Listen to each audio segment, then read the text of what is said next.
Pemirsa, jutaan layar ponsel tiba-tiba dihiasi oleh dua warna kontras namun harmonis. Foto profil bernuansa warna merah muda dan hijau. Dan simbol ini merupakan inspirasi dari pergerakan saat keberanian Ma'anah yang turun ke jalan dengan jilbab merah mudanya. Sementara hijau menjadi simbol duka penghormatan bagi almarhum Afan Kurniawan. Dan untuk membahas ini termasuk 17+8 sudah bersama kami Manik Margana Mahendra, Waketum 4 DPP Partai Perindo, dan juga Zensa Rahman, Executive Director Pemimpin.id. Assalamualaikum, selamat sore Mas Manik, Mas Zensa. Selamat sore, Waalaikumsalam. Ya, apa kabar? What's good? Terima kasih, ini kompak ya.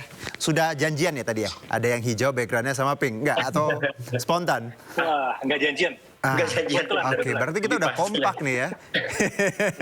Sama-sama nggak janjian hijau dan pink.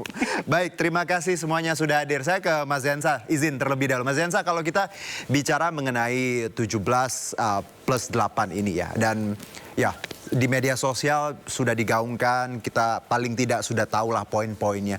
Kalau dari Mas Zensa sendiri, apa yang melatar belakangi pergerakan ini dan mengapa begitu masif di media sosial anak-anak muda yang tadinya mungkin tidak terlalu into politik, akhirnya mereka mulai membuka diri dan menggaungkan 17+8 ini? Ya, terima kasih Mas Juno. 17+8 ini lahir dari kegelisahan, Mas. Banyak, kita tahu yang terjadi adalah tension. Bagaimana emosi, marah, kecewa, itu banyak banget. Tapi kemudian apa intentionnya? Ketika tension nggak ada intention, ini akan menjadi satu hal yang tidak terarah. Maka kemudian kami bersama dengan berbagai macam entitas ikut merangkum. Kita perlu apa nih? Goalsnya apa? Intentionnya apa? Akhirnya kegelisahan kita tentang respon negara yang semakin koerasif, tanpa akuntabilitas, bahkan di ruang yang seharusnya aman bagi kita sebagai anak muda, itu akhirnya kita mencoba pengen rumusan baru dan juga pengen merangkum.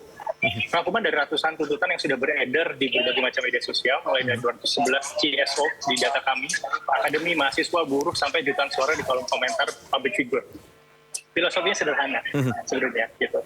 Kita pengen Agustus ini menjadi bulan yang sangat kita maknai dengan kemerdekaan. Bulan yang juga tapi kembali juga kepada dalam bagaimana kita mencintai bangsa gitu. Tujuannya sama gitu, bersama selamanya gitu. Mengembalikan suara rakyat ke tengah panggung. Kita nggak bukan satu hal yang keras gitu ya, bukan satu hal yang pengen menggulingkan dan lain-lain, tidak. Kita sama-sama mendengar sebagai bangsa, kembali ke rumah gitu. Kita orang muda yang pengen ngobrol. Gitu. Nah, akhirnya ini yang jadi latar belakangnya gitu ya. Gitu. Jadi ketika tadi Mas Dino tanya, kenapa sih anak muda akhirnya jadi tersentuh? Karena kegelisahan ini akhirnya membuat kami orang muda perlu bersuara. Orang muda perlu mengambil peran di sini. Begitu, Mas Dino. Oke, Mas Zensa setuju dan sepakat bahwa kita sebuah ya, saya Mas Zensa dan juga Mas Manik ya, bagian dari generasi muda ya yang punya tanggung jawab ya terhadap apa yang kita hadapi sekarang. Nah, kalau saya ke Mas Manik, kita tahu bahwa tuntutan ini sudah bergulir dari beberapa hari yang lalu dan kampanyenya juga di sosial media begitu masif. Partai Perindo menyikapinya dengan cepat tadi mengeluarkan beberapa poin terhadap tuntutan ini, Mas Manik. Bisa dijelaskan? Ya, terima kasih Mas Dino. Sebelumnya pertama kami ingin mengucapkan terima kasih juga kepada Koalisi Masyarakat Sipil karena telah terus mengawal demokrasi di Indonesia, yang artinya untuk membentuk Indonesia yang berbenah, kita butuh semua pihak, termasuk diantaranya adalah masyarakat sipil. Kalau seandainya masyarakat kemudian juga masih cukup skeptis dan kritis terhadap partai politik, itu tidak masalah. Dan apa yang dilakukan oleh Partai Perindo hari ini sebenarnya adalah merespon yang disampaikan oleh teman-teman koalisi masyarakat sipil. Kenapa demikian? Karena dari 17+8 itu ada beberapa poin yang diarahkan kepada Ketua Umum Partai Politik. Kemudian Mbak Angela Tanusudibio selaku Ketua Umum Partai Perindo menegaskan bahwa Partai Perindo harus mengambil sikap terkait dengan masalah ini. Ada 3 poin yang kemudian ditujukan untuk Ketua Umum Partai. Salah satunya adalah memecat anggota DPR yang kemudian membuat onar di publik begitu ya. Sayangnya sampai dengan hari ini kami masih belum memiliki kursi juga di DPR, sehingga poin tersebut belum bisa kita laksanakan simply karena kita belum duduk di DPR begitu. Tapi kalaupun intensinya adalah untuk memberikan peringatan kepada anggota kader partai politik, kami telah mengirimkan surat edaran nomor 12 PI slash DPP Partai Perindo 8/2025 yang kemudian disebarkan kepada seluruh kader.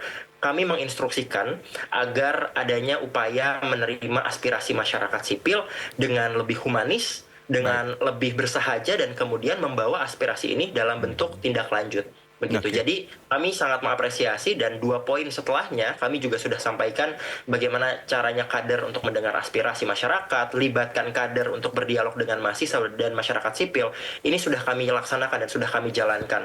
Banyak beberapa anggota dewan, kita punya 380 kursi DPRD provinsi dan kabupaten kota di Indonesia yang kemudian telah melakukan upaya serupa. Jadi kembali lagi, kami memang belum memiliki kursi di DPR RI dan kami belum memiliki bagian di pemerintahan saat ini sebagai menteri ataupun wakil menteri, tapi intensi kami adalah ikut berbenah dari internal partai. Oke. Itu Mas Jun. Menarik tadi Mas Manik, Anda menyebutkan berbenah dari internal partai plus tadi komunikasi dengan konstituen ya. Ini penting sekali ya Mas Manik. Kita belajar dari beberapa pekan terakhir bagaimana beberapa oknum lah, beberapa tokoh yang kita lihat komunikasinya sangat buruk, dan ini yang disoroti Partai Perindo tadi. Komunikasi di dalam konstituen ini seperti apa Mas Manik yang dibenah atau yang diperbaiki dari internal Partai Perindo? Ada poin-poin tertentu yang disampaikan kepada, tadi ada 300-an anggota dewan di berbagai daerah? Ya, jadi yang paling utama sebenarnya adalah komunikasi yang menyejukkan. Oke. Itu adalah paling utama dalam konsep krisis seperti ini, begitu ya. Bagaimana komunikasi yang menyejukkan? Komunikasi yang menyejukkan adalah komunikasi yang memberikan ketenangan kepada masyarakat sipil bahwa wakil rakyatnya hadir untuk rakyat. Karena itu kami juga lihat selalu terjadi berulang dan berpola. Ada diskoneksi antara anggota dewan dengan masyarakatnya, gitu ya, antara wakil rakyat dengan rakyatnya. Diskoneksi ini terjadi setelah pemilu berlangsung. Artinya ada yang perlu kita perbaiki dalam konsep pemilu kita. Kita berharap bahwa pemilu yang dimiliki oleh Indonesia adalah pemilu yang kemudian bisa melahirkan pemimpin-pemimpin berintegritas, berkompeten, dan merepresentasikan kepentingan-kepentingan masyarakatnya. Sehingga dalam konsep ini sebenarnya kita tidak perlu dengan turun ke jalan besar-besaran begitu ya, karena sejatinya anggota dewannya atau wakil rakyatnya sudah merepresentasikan kepentingan masyarakatnya. Nah, ini yang kami harapkan juga bisa didiskusikan agar kita sama-sama berbenah gitu ya. Pertama adalah kami mengusulkan juga untuk segera merevisi undang-undang pemilu, karena dari undang-undang pemilu yang saat ini ada memang sulit sekali untuk kita bisa melahirkan tokoh-tokoh pemimpin yang harusnya bisa berintegritas, karena konsep dapil yang mungkin membingungkan, jumlah caleg yang begitu banyak, kemudian masyarakat harus berpikir lagi berapa banyak yang harus dia hafal namanya gitu ya, dan tidak ada fotonya sama sekali. Itu jelas menjadi tantangan besar bagi pemilu kita ke depan. Jadi kami juga berharap bahwa dalam momentum ini kita bisa berbenah, termasuk diantaranya adalah merevisi undang-undang pemilu untuk melahirkan wakil-wakil rakyat yang merepresentasikan kepentingan rakyat. Karena memang kalau kita bicara sistem politik ya Mas Zensa dan Mas Manik, mahal ya.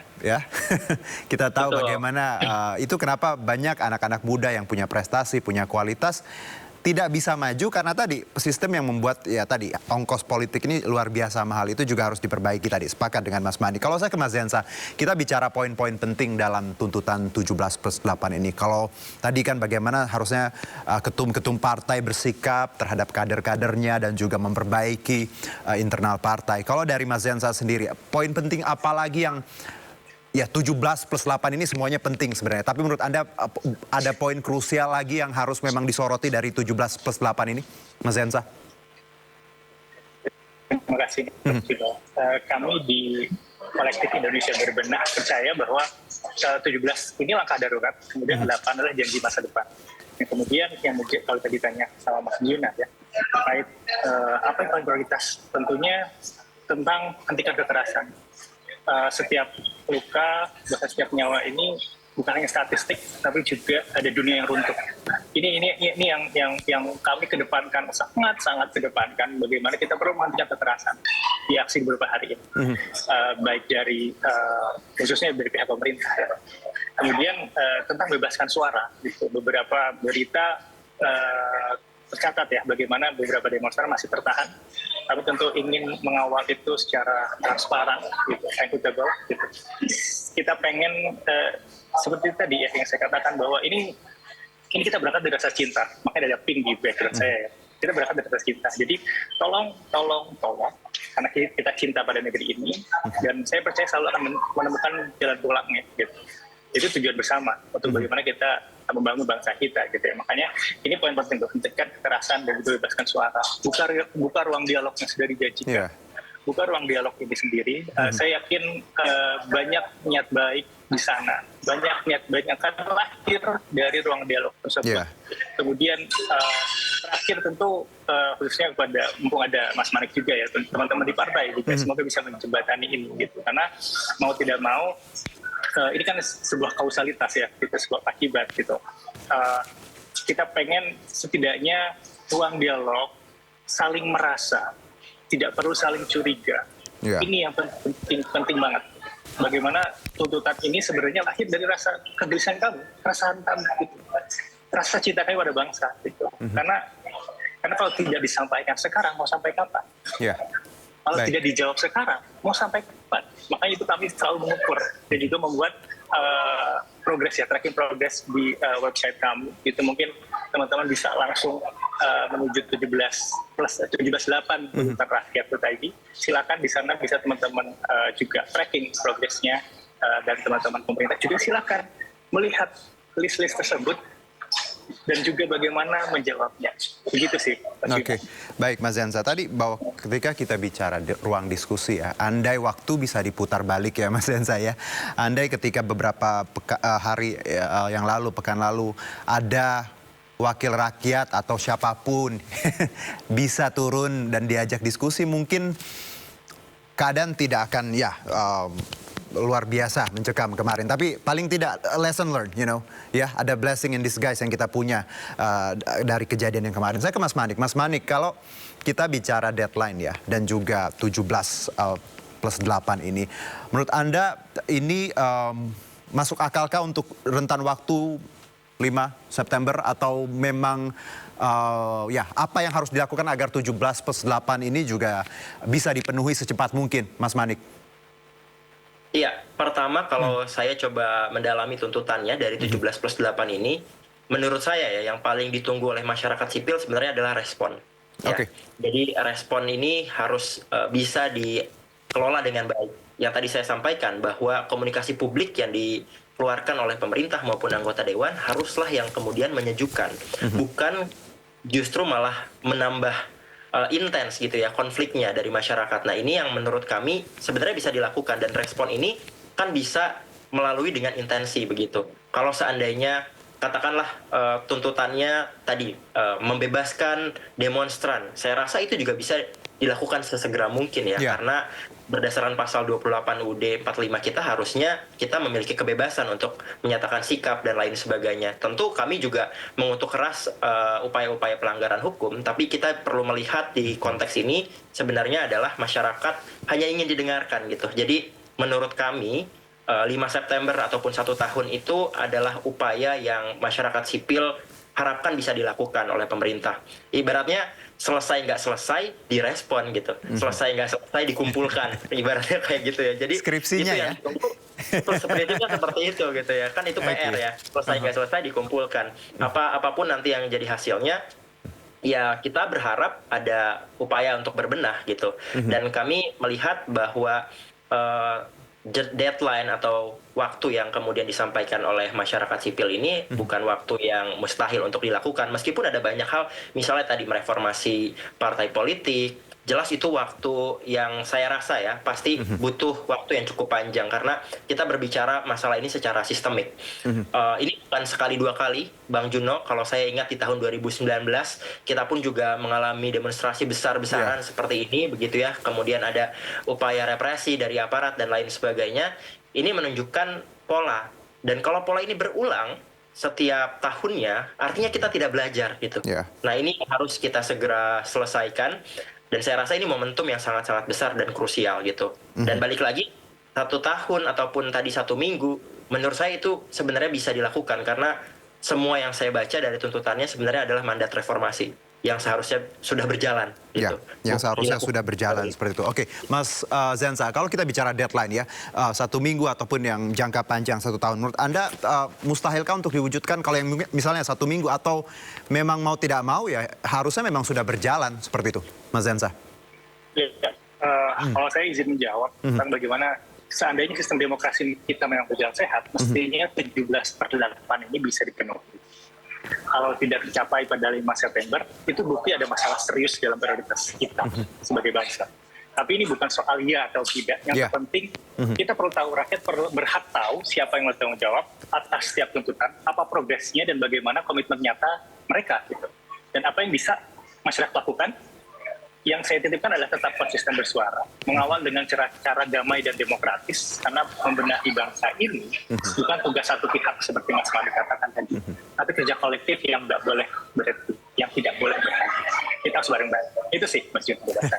Sepakat Mas, ini kita tiga-tiganya curhat dengan apa yang kita rasakan sebagai anak bangsa ya. Saya paham pasti Mas Manik, Mas Zensa beberapa hari ini perasaannya campur aduk ya. Ada sedihnya, ada bahagianya ya, ada juga optimisnya. Tapi tadi sama-sama berjuang dengan jalannya masing-masing. Saya ke Mas Manik, pertanyaan terakhir Mas Manik sebelum kita tutup. Kalau kita apresiasi sekali bagaimana Mas Manik ya, anak muda yang ada di politik ya, dan Perindo juga dengan langkah nyatanya. Kedepannya Mas Manik, apa yang Anda harapkan dan juga Perindo melihat bahwa progres perjuangan kita dan harus seperti apa kita maintain-nya? Ya, saya sebenarnya cukup sederhana saja bahwa masyarakat tetap harus kritis. Masyarakat bahkan berhak untuk terus skeptis kepada partai politik. Tapi kembali lagi, berikan juga kami kesempatan, karena selama ini kami belum pernah mendapatkan kesempatan untuk kemudian ada di antara Senayan itu gitu ya. Terlepas dari pilihan politik dari teman-teman semua, kami merasa bahwa siapapun yang kemudian mengambil langkah konkret untuk segera melakukan perbaikan dan berbenah diri, maka mereka kemudian juga perlu mendapatkan perhatian dari publik. Gitu sih. Jadi saya meyakini bahwa ini baru start perjalanannya gitu ya, yang kemudian kita harus sama-sama kawal, karena ini juga menjadi tantangan buat masyarakat Indonesia. Katanya kita itu punya short term memory gitu ya. Sekarang lagi panas nih, tapi mungkin 4 tahun lagi ketika pemilu, orang yang kita pilih orang yang sama ternyata gitu, yang membuat kita marah sebenarnya. Nah ini menurut saya harus dijadikan sebagai sebuah pembelajaran bahwa kita harus memberikan insentif pada orang-orang atau institusi yang kemudian mau berbenah, dan memberikan disinsentif kepada orang-orang ataupun institusi yang ternyata tidak mau berbenah, bahkan lebih arogan. Gitu aja sih. Oke, satu ke Mas Zensa. Mas Zensa, bahwa kita lihat progresnya ada seperti itu ya, dan ya pemerintah berbenah seperti itu, dan banyak harapan kita. Kalau dari Mas Zensa sendiri melihatnya ke depan, apa yang harus kita lakukan sebagai generasi muda agar ya ini terus berjalan seperti ini, on track gitu. Tadi jangan salah jalan. Seperti 3 kata yang ada di 17/8, Mas Juna, tentang transparansi, transformasi, dan juga empati. 3 hal ini yang perlu kita jaga, kita perlu kawal, dan menjadi value kita bersama sebagai orang muda untuk terus bersuara dan untuk menjaga bangsa kita. Oke. Itu sih, Mas. Baik. Saya singkat saja, karena kembali lagi 17/8 ini bukan cuma angka, tapi ini beneran kegelisahan kami. Setidaknya jawab saja gitu, jangan di ghosting kalau kata anak muda sekarang ya, jangan di ghosting, jawab aja gitu, kamu lagi di mana, terus kalau bisa nggak apa enggak, kalau nggak bisa apa yang bisa kami bantu. Oke, Mbak Zensa, ya ini ruang diskusi yang kita harapkan sebenarnya dari beberapa minggu yang lalu harusnya ya, dan harusnya anggota DPR juga wakil pemerintah bisa membuat diskusi sesederhana ini agar rakyatnya juga bisa merasa terdengar ya. Mas Zensa dan Mas Manik, terima kasih banyak. Terus berjuang, dan siapapun yang menyaksikan ini, ya anak-anak muda di luar sana, terus kawal, terus posting, terus peduli ya. Jangan terprovokasi, nggak boleh rasis ya. Anak Indonesia itu anak yang pintar, bijaksana, dan semuanya energinya hebat. Panjang umur perjuangan merdeka. Terima kasih Mas Manik, Mas Zensa, terima kasih. Terima kasih Mas Dino. Terima kasih. Terima kasih. Baik, kami akan jeda terlebih dahulu pemirsa, dan informasi terkait anak Presiden ketiga Republik Indonesia B.J. Habibie, Ilham Akbar Habibie, hari ini diperiksa sebagai saksi kasus dugaan korupsi pengadaan iklan di Bank BJB. Kami segera kembali.